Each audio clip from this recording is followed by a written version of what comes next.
شدید تک جاتا ہے کہ گھر ٹوٹنے پر کیا ہو جاتا ہے، مجبور ہو جاتا ہے۔ ایک اور ہی ناانصافی ہوتی ہے، آپ دیکھتے ہوں گے والدین کی طرف سے کہ فلاں بیٹے کو یہ دینا، فلاں بیٹے کو وہ دینا، فلاں بیٹے کو یہ دینا، فلاں کو یہ دے دینا، یا اپنی ہی زندگی میں کیا کر دیتے ہیں، تقسیم کر دیتے ہیں۔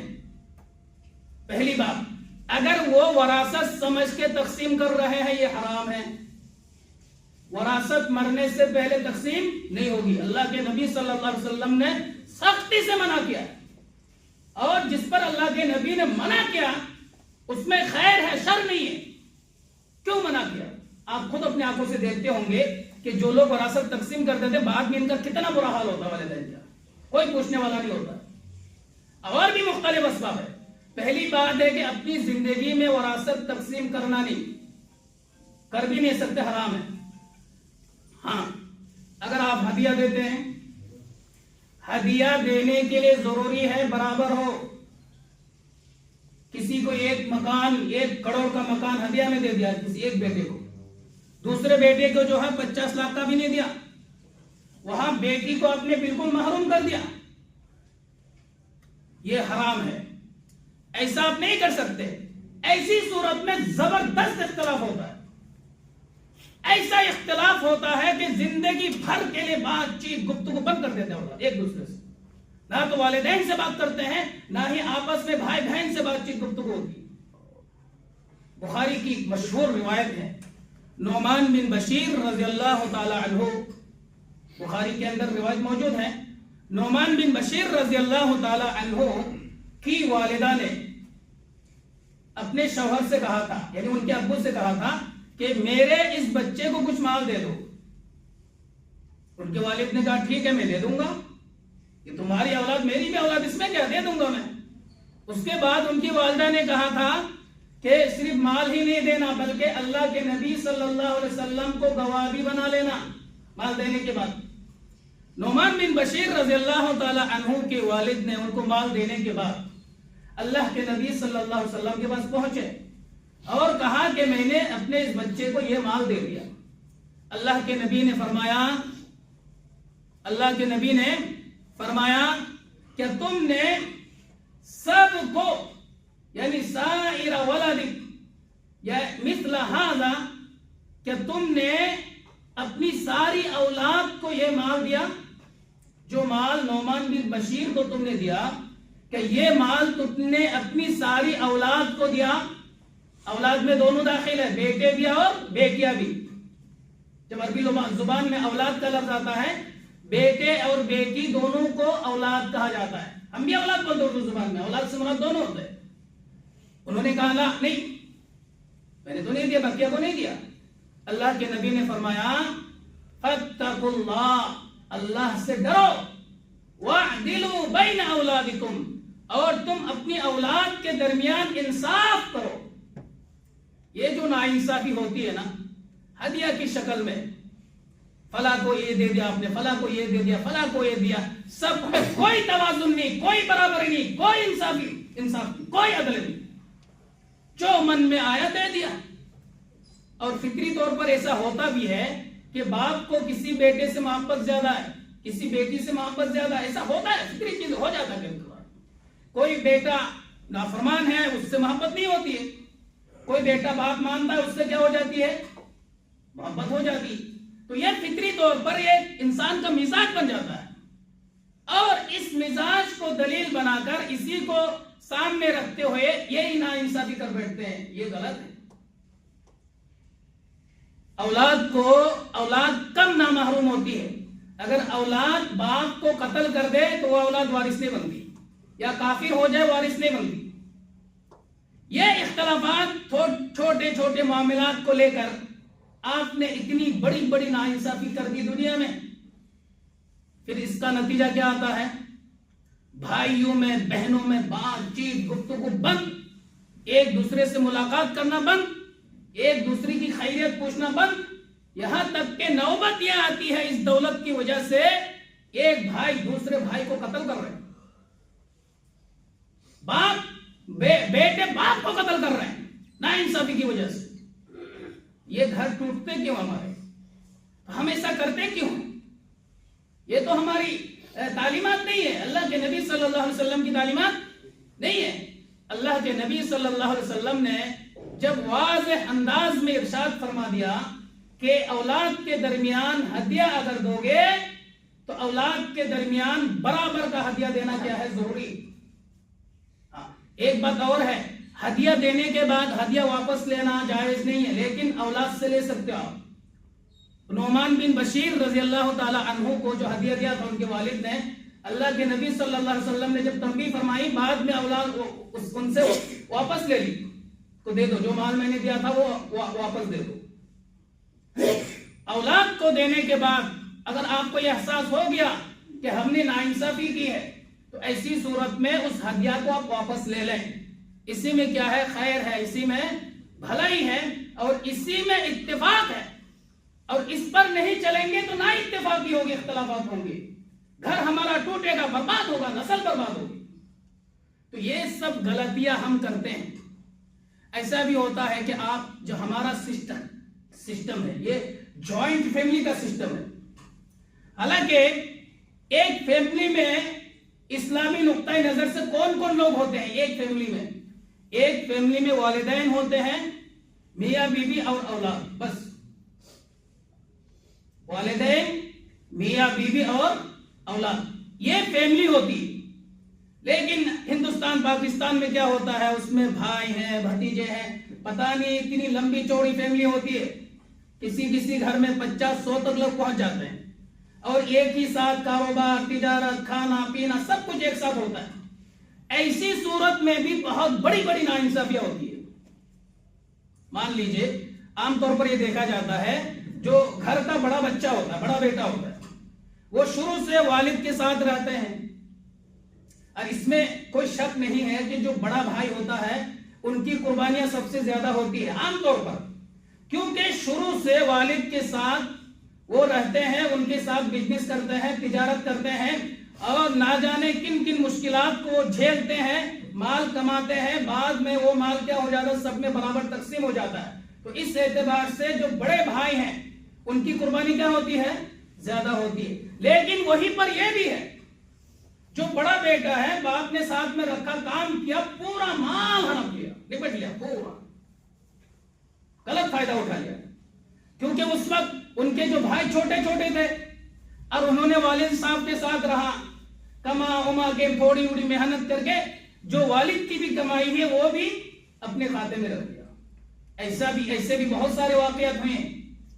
تو جب بعد میں جو چھوٹے چھوٹے تھے، جب ان کو شعور ہوگا، احساس ہوگا کہ ہمارے ساتھ اتنی بڑی ناانصافی ہوئی، کیا یہ اولاد اپنے بڑے بھائی سے بات کریں گے؟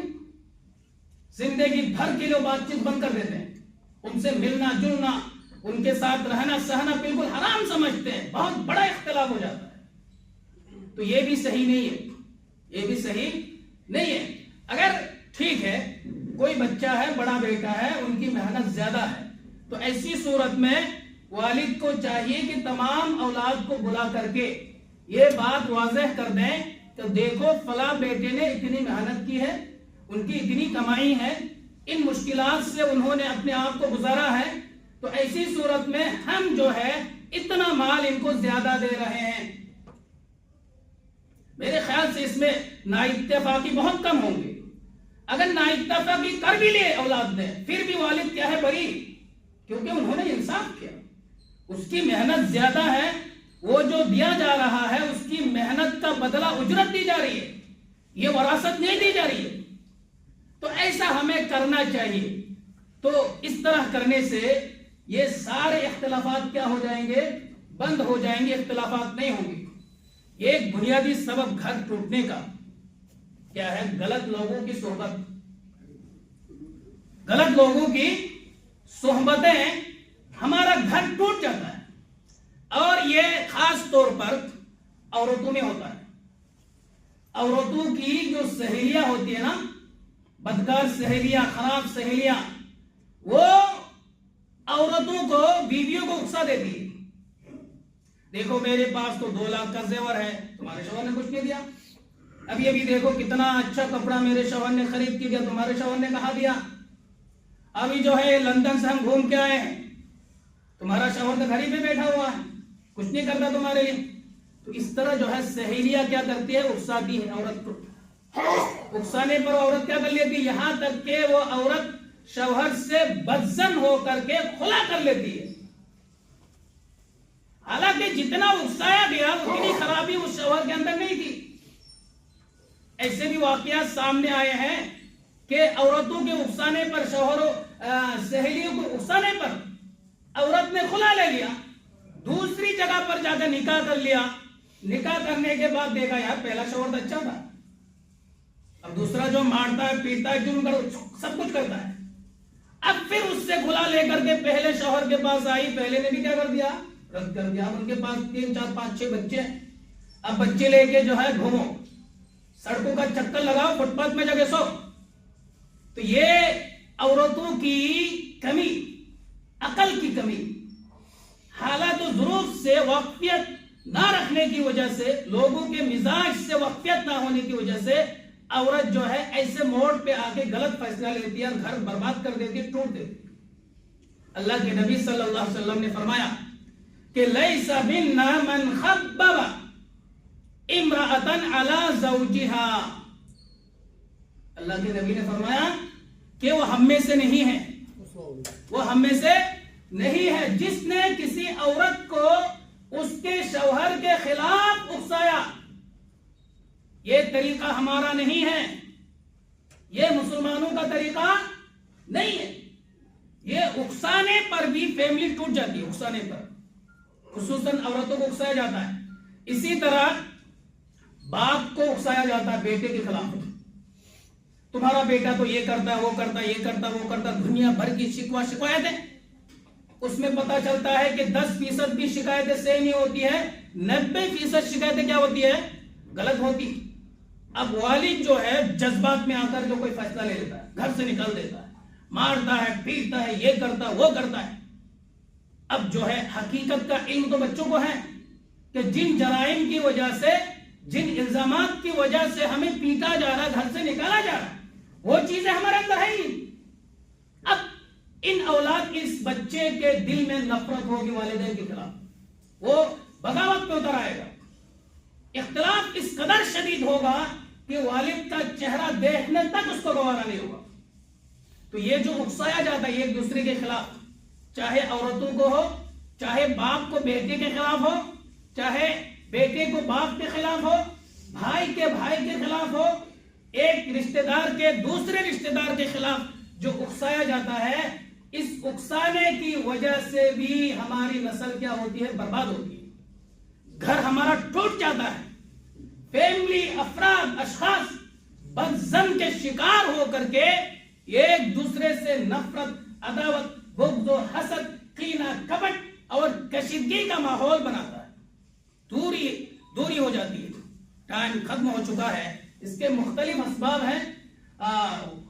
کبھی پھر موقع ملے تو انشاءاللہ بتانے کی کوشش کروں گا کہ ہمارے گھر ٹوٹتے کیوں ہیں، ہمیں کیا کرنا چاہیے.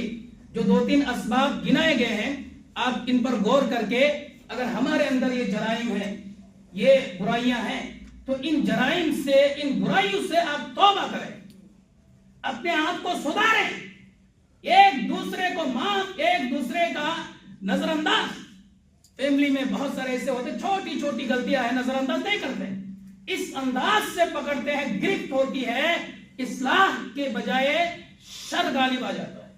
تو بہت ساری چیزیں ہوتی ہیں، اسباب ہیں جن کی وجہ سے ہمارے گھر ٹوٹ جاتے ہیں. اللہ رب العالمین سے دعا ہے کہ اللہ تعالی ہمیں ان تمام باتوں پر غور و فکر کرنے، عمل کرنے اور ایک دوسرے کی اصلاح کرنے، ایک دوسرے کا احترام کرنے، رشتوں کو نبھانے، رشتوں کو قائم کرنے کی توفیق عطا فرمائے.